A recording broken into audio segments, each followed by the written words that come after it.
अच्छे व बुरे दोनों प्रकार के कर्मों का फल मिलता है। यदि मानव अच्छे कर्म करता है तो वह इस जन्म के साथ अगले जन्म में भी सुख भोगेगा, लेकिन बुरे कर्म करेगा और जीवों की हिंसा, दूसरों को परेशान करेगा तो उसे अगले भव में नरक या तिर्मंज गति मिलेगी। मानव को यदि सुख पाना है तो वह अच्छे कर्म करे तथा बुरे कर्मों को करने से बचे। ये सीख आचार्य विश्वनाथ सागर सुरेश्वर जी ने शुक्रवार को संजय गांधी उद्यान नवधाम की धर्मसभा में दी। उन्होंने आगम वाचना के पंचम दिवस विपाक सूत्र का सार व महत्ता पर व्याख्यान देते हुए कहा कि इस विपाक सूत्र में दो भाग हैं, दुख विपाक व सुख विपाक। दोनों भागों में मानव के द्वारा अच्छे व बुरे कर्म करने पर क्या स्थिति व दुर्गति बनती है, इसकी कई गाथाएं हैं। जैन धर्म कर्म के सिद्धांत में विश्वास रखता है। इसके अंतर्गत जैन धर्म का विश्वास है कि मानव को उसके अच्छे व बुरे दोनों प्रकार के कर्मों का फल मिलता है। इसलिए मानव को सदैव शुभ व अच्छे कर्म करना चाहिए ताकि वह सुख प्राप्त करे। यदि मानव बुरे कर्मों का बंधन करेगा तो उसे भी आगामी समय या अगले भव में दुख ही उठाना पड़ेगा। इसलिए बुरे कर्म करने से पहले सोचो।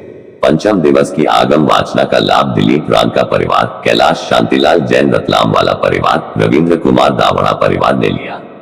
सभी के द्वारा समाज सेवी महेंद्र पोरवाल, समर्थमल वर मंडल वाला के साथ भगवान जीरावला पार्श्वनाथ के चित्र पर माल्यार्पण किया गया।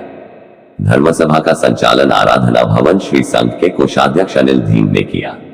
आभार बाबूलाल जैन चौमेहला वाला ने माना।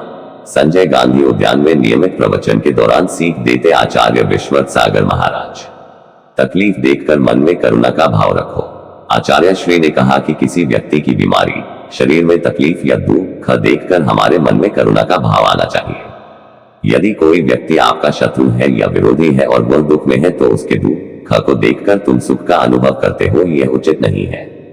उसके कर्म का फल तो वह दुख भोग कर काट लेगा, लेकिन यदि तुम उसके प्रति ऐसे भाव लाओगे तो तुम अनुचित कर्मों का बंधन करोगे, यह उचित नहीं है। जब तप व धर्म आराधना कभी निष्फल नहीं जाती।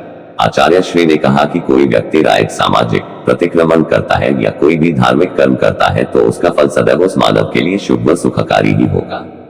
यदि कोई व्यक्ति तप तपस्या या धार्मिक कार्य करे तो उसकी सदैव अनुमोदना करो। कभी भी ऐसे कार्यों में विघ्न डालने या आलोचना करने का काम मत करो।